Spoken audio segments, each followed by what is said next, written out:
걷는 죄. 하나님의 이름을 망령되게 일컫는 죄. 네, 우리 십계명에도 여호와 이름을 망령되이 일컫지 말아라. 우리가 신앙생활을 하다 보면 우리는 하나님 이름을 망령되게는 아니라 할지라도 교묘하게 자기의 유익을 위하여서 이렇게 써먹는 경우가 있습니다. 근데 이게 자칫 잘못하면 그게 큰 죄가 될 수가 있음을 오늘 본문을 통해서 우리에게 말씀해 주고 있는데요. 이제 사울의 아들 그야말로 이스보셋이 왕이 된 지 2년째 되는 그때에 아브넬이 헤브론에서 그야말로 요압에 의해서 죽임을 당했다는 소식이 들려지게 됩니다. 자기의 군대 장관이었기 때문에 군대 장관이 죽었다는 얘기는 뭡니까? 자기 입지가 흔들릴 수밖에 없는 그런 위험한 상황인 것이죠. 그런 상황 가운데서 놀라고 있는 그때에 사울의 아들에게 이스보셋에게 두 군 지휘관이 있었더라. 그러니까 아브넬은 장군이라 그러면 아마 소령 중령 이 정도 되는 사람이 있었겠죠. 그 두 사람이 이름이 한 사람은 반하고 한 사람은 레갑이라. 근데 이 사람들이 어때요? 이스보셋을 집에 가만히 들어가 가지고 그 이스보셋을 쳐 죽이고 목을 베어 가지고 지금 다윗에게 돌아오는 그런 어떤 사건을 지금 그리고 있죠. 그러면서 이들이 뭐라고 얘기를 하고 있습니까? 8절 말씀에 헤브론에 이르러 다윗 왕에게 이스보셋의 머리를 들이며 아뢰되 왕의 생명을 태하려 하던 원수 사울의 아들 이스보셋의 머리가 여기 있습니다. 그러면서 뭐라고 얘기합니까? 여호와께서 오늘 우리 주 대신 왕의 원수를 사울과 그의 자손들에게 갚으셨나이다 라고 이렇게 얘기를 합니다. 그러니까 이미 사울 왕이 어떻게 죽었고 세 아들이 전쟁 때 어떻게 죽었는가 이들도 알고 있는 바죠. 그러면서 이스보셋을 왕으로 세워서 그들을 섬기고 있던 그 상황이었는데 이제 아브넬이 죽었다는 소식을 들으면서 이들도 이 계산이 확 돌아가는 거죠. 우리가 더 이상 이스보셋에 붙어 있어봤자 별 유익함이 없다. 우리가 철새라는 말을 자주 하죠. 철새라는 것은 한 곳에 진득히 머물러 있으면서 살아가는 새가 아니라 계절에 따라서 우리 제비도 철새죠. 음, 이 강남에 산다라고 얘기하죠. 저 남쪽 나라에서 따뜻한 계절을 보내고 추운 계절에는 그곳에 보내다가 삼진날에 온다라는 그 말이 있는 것처럼 이 정치인들을 비유할 때도 철새 정치인, 철새 정치인이라는 말을 하죠. 이 당으로 갔다, 저 당으로 갔다, 이 사람한테 붙었다, 저 사람한테 붙었다. 철저하게 어떤 정치적인 안목과 뭐 나름대로 자기는 그렇게 판단했다고 얘기하지만 한마디로 의리가 없는 거죠. 의리도 없고 지조도 없고 정조도 없고 그저 자기 자신의 정치적인 욕망을 채우기 위해서 오늘은 이 당, 내일은 저 당, 마치 이런 것처럼 이렇게 당적을 옮겨 다니는 그런 정치인들도 꽤 많죠. 그런 것처럼 오늘 본문 속에 있는 두 사람 바나와 레갑이 일종의 그런 사람이다라고 말할 수가 있습니다. 자, 이와 같이 다윗에게 어떻게든지 좋게 보여서 자기들이 어떤 입지를 마련하려고 했던 이 사람의 모습.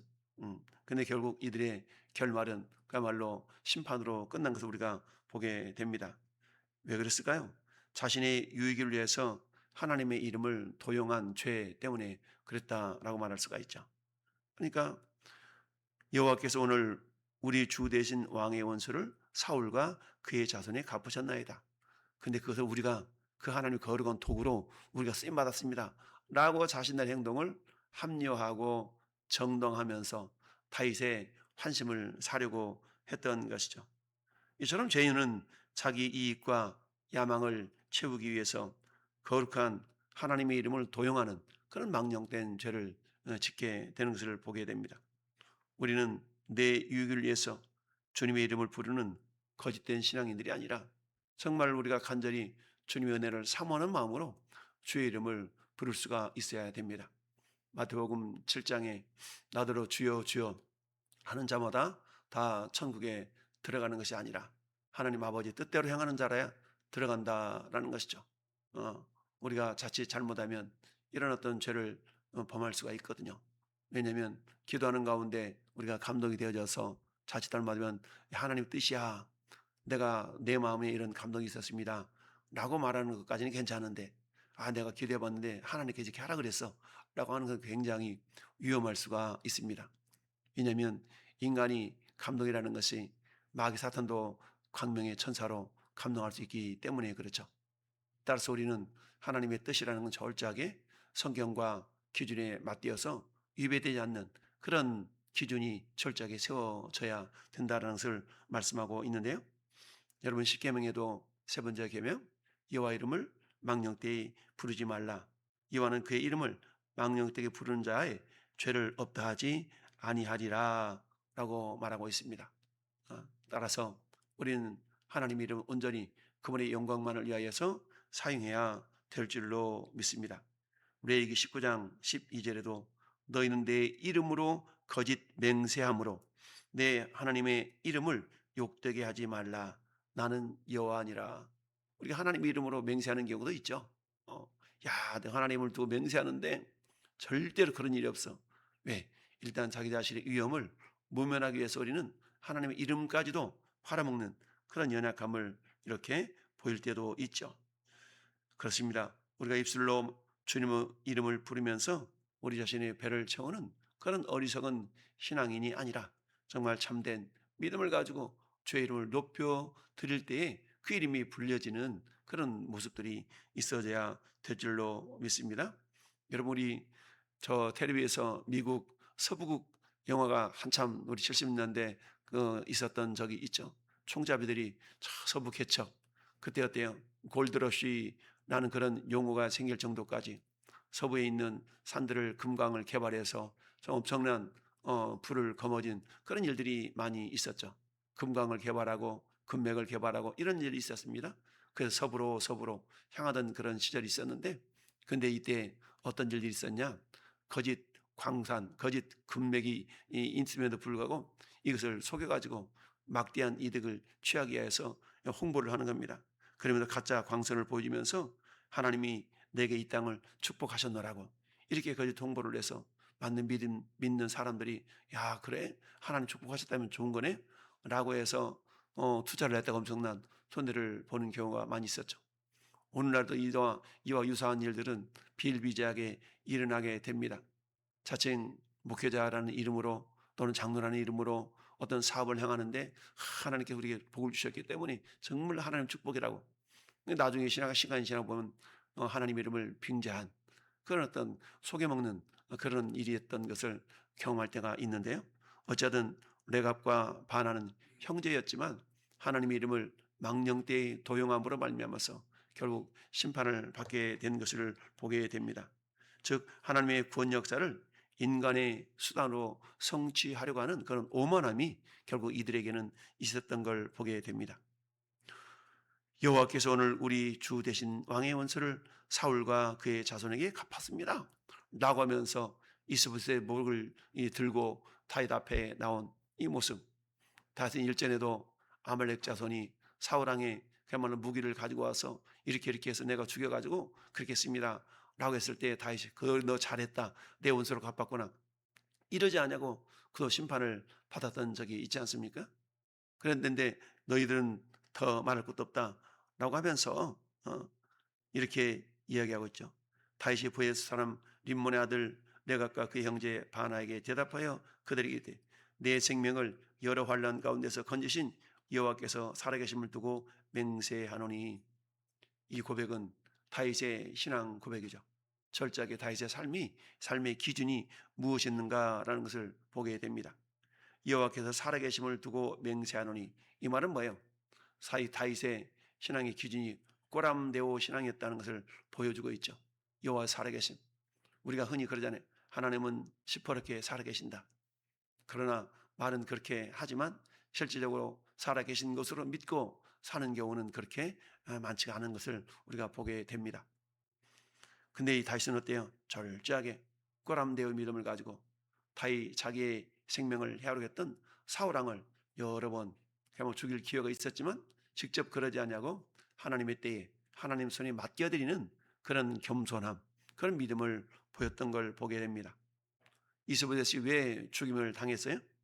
5절 말씀 보니까 부에르 사람 림몬의 아들 레갑과 바나가 길을 떠나 볕이 쬐을 때쯤에 이스보셋 집에 이르니 마침 그가 침상에서 낮잠을 자는지라. 낮잠을 잤다. 볕이 쬐을 때쯤이란 말은 한낮에 이런 뜻이거든요. 한낮에 졸리기도 하고 잠을 잘 수도 있죠. 근데 이 말은 그저 피곤해서 잠을 잤다는 그런 의미가 아니라 영적인 무방비 상태였다라는 것을 우리에게 보여주고 있습니다. 성경은 근신하라 깨어라 너희 대적마귀가 우는 사자와 같이 두루다니며 삼킬 자를 찾나니 말씀하고 있습니다. 그런즉 깨어있으라. 기도와 감사함으로 깨어있으라 라고 깨어있으라는 성경 구절들이 많이 있죠.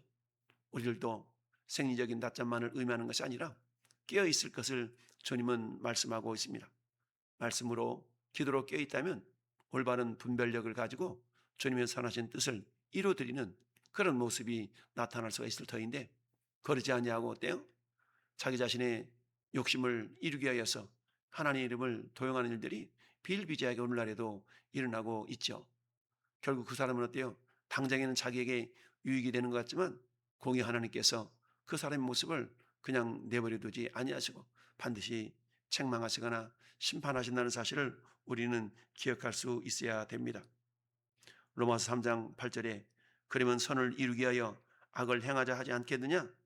그들은 정죄받는 것이 마땅하니라. 한마디로 말하면 좋은 결과를 얻겠다는 핑계로 악한 수단을 정당화하는 것은 하나님의 심판을 받을 죄악이다라는 사실을 우리는 알아야 됩니다. 오늘 뭐 정치판이 그런 거 아니겠습니까? 한마디로 하면 자기 자신들의 욕심을 채우기 위해서 다수당의 횡포라는 용어가 나올 정도까지 자기 자신이 이익을 위해서라면 앞뒤 가려보지 않고 당장의 법을 만들어서 자기의 유익의 도구로 사용하는 이런 것들은 결국 하나님께서 기뻐하지 않는 이런 모습이다라는 얘기죠. 당장에는 자기 자신들에게 유익이지만 그러나 결국 그것 때문에 많은 사람들이 험한 고난을 받게 된다는 사실을 기억할 수 있어야 됩니다. 여러분 사울왕의 불순종을 사무엘 선지자가 지적하면서 이렇게 얘기하지 않습니까? 여호와께서 번제와 다른 제사를 그 목소리 청종하는 것보다 좋아하심같이 좋아하시겠나이까? 순종이 제사보다 낫고 듣는 것이 순양의 기름보다 낫다라는 얘기입니다. 그렇습니다. 하나님 뜻을 이룬다는 빌미로 법을 어기면서까지 자기 자신 행동을 합리화하고 정당화하려 하는 생각은 그런 모습들은 결코 온전하지 않다. 이것은 순종이 아닌 불순종이다라는 것을 우리에게 말씀하고 있습니다. 갈라디아서 3장 3절에도 너희가 지 어리석으냐 성령으로 시작하였다가 육체로 마치겠느냐라는 겁니다. 하나님의 거룩한 구원의 사역을 인간의 정욕과 육체의 방법으로 이루려는 그런 영적인 어리석음을 나타내는 사람들을 향한 그런 말씀인데요. 그렇습니다. 여러분 우리는 교회사 속에서 십자군 전쟁이 1차, 2차, 3차, 4차 엄청난 많은 십자군 전쟁이 있었죠. 근데 그들의 의도는 좋았어요. 이방인에게 빼앗겼던 예루살렘을 다시 한번 회복하자 라는 그런 빌미는 좋았어요. 근데 십자군 전쟁을 진행하는 과정 속에서 그들이 어때요? 하나님의 이름을 도용해서 많은 사람들을 한번 학살하는 그런 무자비한 학살이 범행되었던 걸 자행되었던 것을 교회사가 이야기를 하고 있습니다. 이처럼 수많은 무고한 사람들을 약탈하고 학살한 이런 어떤 악을 저질렀던 것이죠. 하나님의 일을 수호한다는 그런 명목하에 자기 자신들의 어떤 폭력과 악한 수단을 정당화했던 그런 좋지 않은 그런 역사적인 비극이 있었던 걸 보게 됩니다. 오늘날 우리들도 역시 그럴 수가 있어요. 하나님의 이름으로 하나님의 일을 한다는 그런 명목하에 우리는 자칫 잘못하면 내 욕심대로 행하면서도 이것이 하나님의 뜻을 이루는 그런 일이야 라고 합리화하는 그런 오류를 범할 수가 있다는 사실을 기억하면서 철저하게 우리가 말씀과 기도로 깨어서 우리 자신의 생각과 행동을 정돈하지 않는다면 우리들도 이 바나나 레갑과 같은 오류를 잘못을 저지를 가능성은 얼마든지 있다는 사실을 우리가 기억할 수 있어야 됩니다. 그렇습니다. 공의로우신 하나님을 인간의 심판자로 착각하는 그런 죄를 또 범해서는 안 된다라는 얘기죠.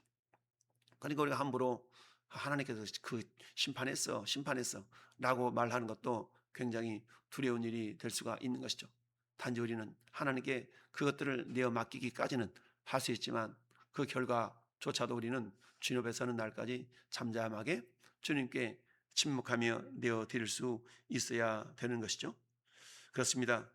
이처럼 다윗이 이 공의로운 처형은 하나님의 이름 뒤에 숨어서 악을 행하는 자들의 맞이할 궁극적인 심판을 예표한다라고 말하고 있습니다. 여러분, 밭에는 알곡도 있지만 가라지도 있다. 농부가 가라지를 뽑으라 그러니까 내버려 두라고 그러잖아요. 알곡도 상할까 염려한다. 추수 때까지 남겨두어라 라고 말하고 있죠. 우리들은 가라지가 아닌 알곡 신자로서의 정말 주님을 어떻게든지 기쁘시게 하려 하는 이런 모습이 우리 가운데 나타나야 되겠죠. 이를 위해서 철저하게 자기 자신을 부인하며 자기 십자가를 지고 주님을 따를 수 있는 좁은 길을, 좁은 문을 걸어가는 믿음의 모습이 나타나야 될 줄로 믿습니다. 그렇습니다. 우리는 스스로 그야말로 심판자의 자리에 앉는 그런 어리석음을 범해서는 되지 않는다라는 얘기죠. 모든 판단을 십자가에서 공의와 사랑을 완성하신 우리 예수 그리스도께 우리는 내어 맡기며 철저하게 우리 생각과 행동의 기준이 과연 성경에 옳은가 바른가 라는 것을 늘 점검해 볼 수 있어야 됩니다. 로마서 12장 19절 말씀 우리가 많이 인용하고 있는데요. 내 사랑하는 자들아 너희가 친히 원수를 갚지 말고 하나님의 진노하심에 맡기라. 기록되었을 때의 원수 갚는 것이 내게 있으니 내가 갚으리라 라고 주께서 말씀하셨습니다. 그렇습니다. 심판과 보응은 오직 하나님의 고유한 권한이시기 때문에 우리는 어때요? 우리 인간 스스로 원수를 갚으려 하는 그런 자세보다는 인내함으로 주님께 내어드리는, 주님께 주권을 내어 맡기는 그런 모습이 우리 가운데 나타날 수 있어야 됩니다. 오늘 귀한 말씀을 통하여서 바나와 레갑이 자기들은 옳은 행실을 했다라고 이제 우리가 한 자리 할 것 같아 라는 착각 속에서 다윗에게 나갔지만 다윗은 철저하게 그야말로 하나님의 면전에서 꼬람대오의 신앙관을 가지고 심판은 내 몫이 아니라 하나님 몫이라는 사실을 기억하면서 그동안 10여 년 동안 이리 피해 저리 피해 다니면서도 하나님께 그 모든 것들을 내어 맡겼던 걸 보게 됩니다.